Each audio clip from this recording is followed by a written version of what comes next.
take on the role of a wealthy bettor in a magical world in the Great Unicorn Racing Championship. Sign some contracts, play magical cards, maybe take some loans, so you can earn the title of the Great Horn in Unicorn Fever.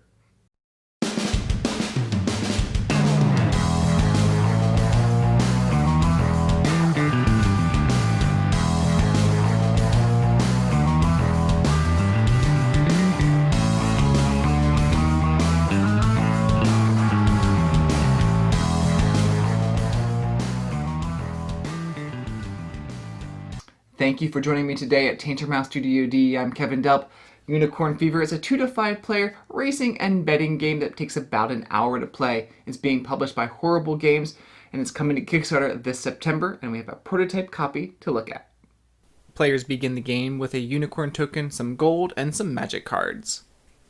Place out the unicorns on the racetrack on their respective colors with face-down unicorn cards under each one. Shuffle the odds tokens. This will help determine fastest to slowest. Whichever color is the slowest, then flip that unicorn's card to the fever side. There are 4 rounds in the game, and in each round you have planning, the race, and then after the race. During planning you have 3 actions to take, but you just take 1 action at a time in turn order.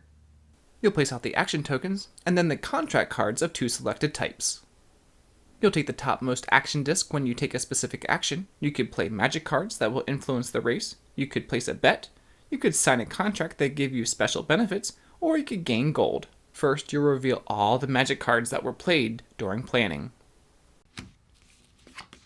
Then comes the race, and you might need to move the first player marker if a new person has it. Shuffle the movement deck, and then the race begins by flipping over the top card and move the unicorns accordingly. And then roll the sprint dice, and move those 2 unicorns. If the same color shows on both, you just move it once. You'll continue revealing movement cards and rolling sprint dice. Once the unicorns start passing the finish line after the sprint dice are rolled, you'll move them to their ranking spots. Continue revealing and rolling until all unicorns have passed the finish line. After the race, you'll follow several steps since there are different types of bets.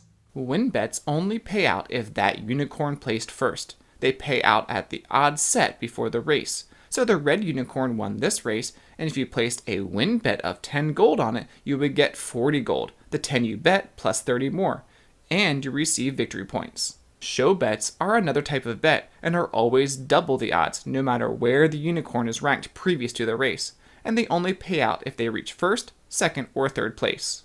If any of your bets weren't successful, then you lose your bet. You also get gold if your unicorn placed first, second, or third. Then players have to spend 1 gold per victory point they currently have. This is called the glory tax. You'll adjust the odds ranking based on how the unicorn placed. It's just up or down 1 spot, depending if the unicorn placed higher or lower than their previous ranking. Then you flip the fever card face up for whichever unicorn is slowest. You'll refresh the cards and actions, and then after 4 rounds, the person with the most victory points wins. You'll have to pay off your loans first. If you can't, then they'll count as unpaid loans at the end. But if you can, every 20 gold after that is worth a victory point, and you might get some extra victory points from the contract cards. There's definitely luck in the game with the random movement cards and then the sprint dice, but you can influence the game with those magic cards. There's good ones and there's bad ones. Let's look at a few of them. They'll let you start +1 on the track, add to the sprint dice, or even go further past the finish line. And the bad ones are opposites of these. Now these magic cards are placed face down during the planning phase, so you don't know what your opponents are doing. Are they helping a unicorn out, or are they hurting? Or maybe they're just reacting to what you're doing. And when they are revealed, if there are opposites, then they're discarded. Like if one says sprint -1 and one says sprint +1 on a single unicorn, then they're discarded. You might be able to get some information based on what they've bet on. I think a lot of the strategy comes in the planning phase with the actions. What actions should you take and when? Should you just place lots of bets, or maybe you should go after some gold so you can place higher bets? Or maybe just go after some of those contract cards. There are different types of contract cards. You only play with 2 each game, like Leprechaun and Goblin, and they'll help you get more gold and victory points.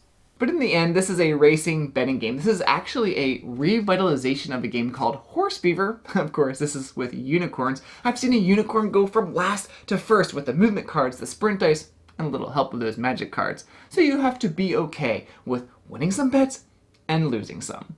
The art is fun and playful and fits the unicorn theme. Now this is just a prototype, but the unicorn minis are pretty cool. If you're looking for a racing game with a cute unicorn theme, then check out Unicorn Fever from Horrible Games on Kickstarter, and we would love for you to subscribe to Tantrum House.